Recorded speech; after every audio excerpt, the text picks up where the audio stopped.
tous, c'est Lorzio pour Génération Mobile, toujours à l'IFA 2016.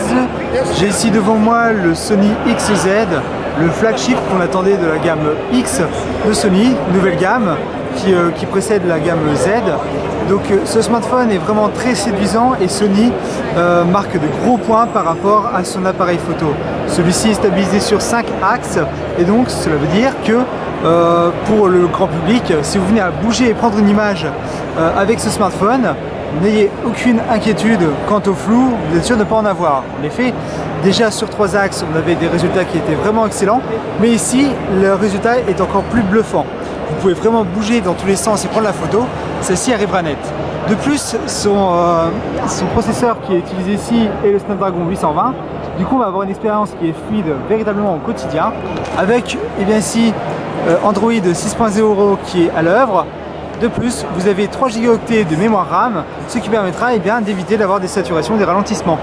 Ce qui est bien au niveau de l'appareil photo, alors je vais vous montrer l'application Hotel, ici, application caméra. Dès que je lance en fait l'application caméra, je pourrais, grâce à son appareil photo arrière de 23 mégapixels, de toute nouvelle génération, avoir un autofocus intelligent. Il suffit simplement que je touche l'écran et vous voyez qu'on a un suivi continu du sujet.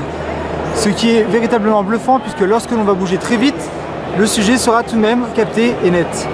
En effet, le système de caméra de Sony est vraiment le plus évolué du marché d'après Sony.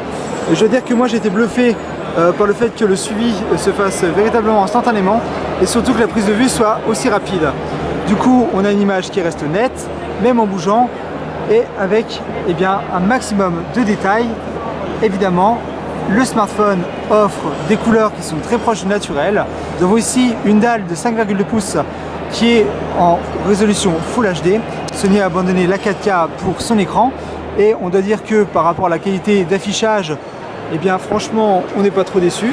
En effet, la qualité d'affichage est vraiment bonne. Vous pouvez ainsi tout simplement lire très facilement n'importe quelle taille de lettres affichée à l'écran.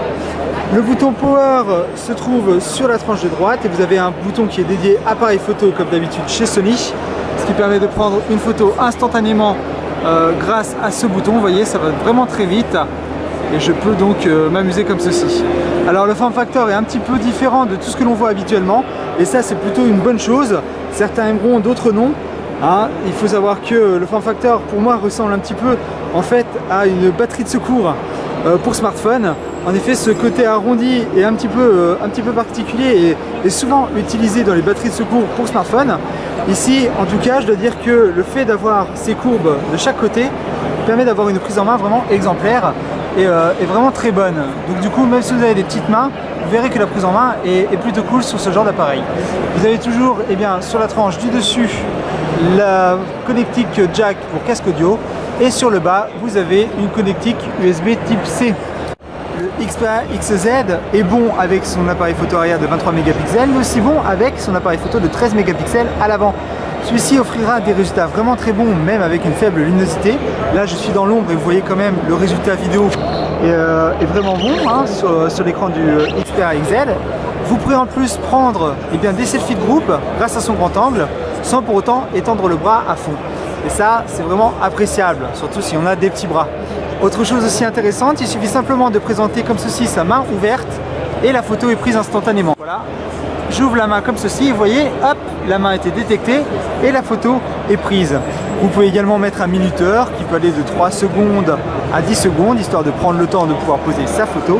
Donc c'est vraiment une bonne petite chose pour les amoureux de selfie et ceux qui veulent faire de la visio en intérieur quand la luminosité n'est pas terrible.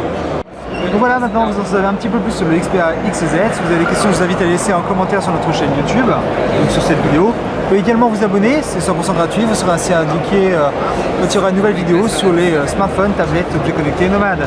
C'était Lorzio pour Génération Mobile, à bientôt.